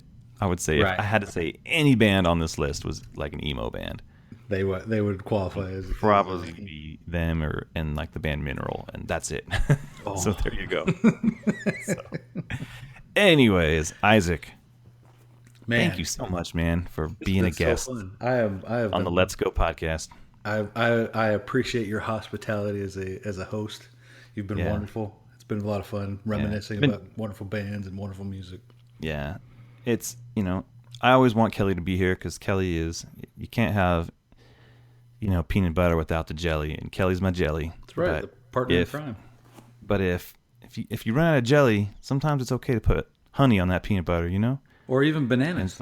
Or bananas. But I was gonna say you're my honey. Oh, but then you're also bananas. But I'm also bananas. You texted me today and you thought I was your wife, so and that is for another show as well. That's for another show. So, Isaac, I know you're not hugely out in the world of social media, but if someone was like, "Hey, man, I like those records," and they wanted to let you know, how could they do that? Well, they could if I check it, my once a month check on social media. They could reach me on Instagram at KissKillMe, or they can also reach me. I do have a Twitter. I think it's still active, maybe, and they could hit me at the same handle at KissKillMe. Oh, there you go. So there you go. Maybe if I get enough people adding me, maybe you'll talk to them. Maybe I'll reemerge on social media. I don't know. I'm a bit of a social media hermit. So yeah. So there you go. All right, man. Well, if you had a good time, let us know that you loved listening to this show. You can follow us on all types of social media at Let's Go Cast. You can visit our website at www.letsgocast.com, where you can listen to our other show, the Let's Go Comic Show, which, if you're super nerdy like myself, you can engage in conversations with me and my buddy Matt Ritchie, who Isaac knows pretty well, right, buddy? Oh, yeah, absolutely. Yeah. Go check Matt Ritchie out. Go check out the Let's Go Comic Just check out Matt Ritchie. Just go check him out. He's pretty Stare at him. Gaze at him. So, but the best thing that you can do for us, you know what you can do for us, Isaac? Tell me. I want to do whatever I can. You need to do this. You need to go to YouTube and just search for Let's Go Podcast. Like and subscribe to our YouTube page because we need to grow it so that we can Am I being videotaped right now? Yes, you are being videotaped. No, you're not being videotaped. But I need you to go. I need you to go there to YouTube and search for a Let's Go Podcast. And what I need you to do is just sub that thing. Sub it. Subscribe. Be a part so that we can grow that audience. And because we want to do some video stuff, but we just don't want to jump in there yet until we can claim the name. So if you can do that, that'd be amazing. And then the most important of all things that you can do is go to iTunes and leave us a positive comment and 5-star rating. Do both of those things. And I made it easy for you. If you just go to our website, again, www.letsgocast.com, and you click on Let's Go Podcast, there's a link right there. It says click me, and it'll take you right to iTunes, and it'll open it up for you. If you already have an account, even better. If you don't have an account, take the 2 minutes. You can even do iTunes on a PC, so there's no excuses. This helps the show go all the way up to the top, and I'd really appreciate it. Kelly would really appreciate it. My kids would really appreciate it. So there you go, and then help us keep the lights on. Go to while you're at the website, click on merch, and then buy a T-shirt or a cup or whatever you want. And those have been proving quite popular, and they help us pay for the show because it does cost money, but we love it anyways. So if you want to be a part, get a sticker, get a hat, get a shirt, get whatever you want. Get a cup. Do you have coffee cups? We have everything. With anything that you want, you can get. Any color. You want a purple shirt? Go for it. You want a bright pink shirt? Go for it. You want aqua? Go for it. You can get anything you want. Yes. So anyways, thank you so much. Isaac, again, salutations, buddy. Appreciate it. From California to Texas. That's right. Look at that. Let's Go Podcast taking over the nation. All right. My name is Justin. I'm Isaac. Let's go. Let's go.